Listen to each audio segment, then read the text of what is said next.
আচ্ছা, জীবনে কখনো কোনো মৃত ব্যক্তিকে গোসল করিয়েছেন? যদি কখনো সুযোগ হয় তাহলে সেই মৃত ব্যক্তিকে গোসল করাবেন। তখন খুব কাছ থেকে দেখবেন মৃত মানুষের দেহটা কতটা অসহায় লাগে, মৃত্যুর পরে মানুষের দেহ কতটা ভয়ের কারণ হয়ে দাঁড়ায়।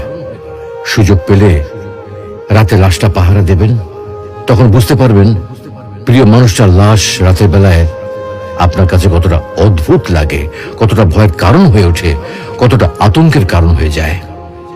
সুযোগ পেলে মৃত ব্যক্তির শরীরে একটু হাত লাগিয়ে কিছুক্ষণ তার স্পর্শ নেবেন।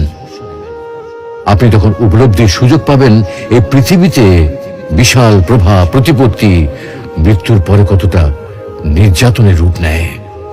সুযোগ পেলে আপনজনদের লাশ কবরে নামাবেন খুব আগ্রহ নিয়ে। শেষবারের মতো মৃতদেহের মুখটি একবার দেখার চেষ্টা করবেন এবং বারবার উপলব্ধি করার চেষ্টা করবেন এই মৃতদের সাথে অনন্তকালের যাত্রার পথে এটাই আপনার জীবনের শেষ দেখা। সুযোগ পেলে মাঝে মধ্যে কবরস্থানে গিয়ে নীরবে কিছুক্ষণ দাঁড়াবেন। এরপর মনে মনে চিন্তা করবেন জীবনের লাভ ক্ষতির হিসাব।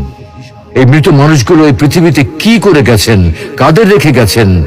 যাদের রেখে গেছেন তারা কি কখনো এই মৃত মানুষগুলোকে স্মরণ করার জন্য কবরস্থানের আশেপাশে একটি বারের জনকে দেখতে আসে? আমাদের জীবনটা বড় অদ্ভুত, বৈচিত্র্যময়। আমরা এর জন্য ওর জন্য, ধন সম্পদের জন্য, ঐশ্বর্যের জন্য, বাড়ি গাড়ি টাকা পয়সার জন্য কত না মায়া দেখাই, আগ্রহ দেখাই, আরো চাই আমাদের। অথচ এই জীবনে আমরা মৃত্যুর কথা না ভেবে, পরকালের জবাবদিহির কথা না ভেবে কিভাবে আরো সম্পদ অর্জন করতে পারি সেই চিন্তায় বিভোর থাকি। হায় রে জীবন, এখনো সময় আছে, ফিরে আসুন মহান রবের দিকে।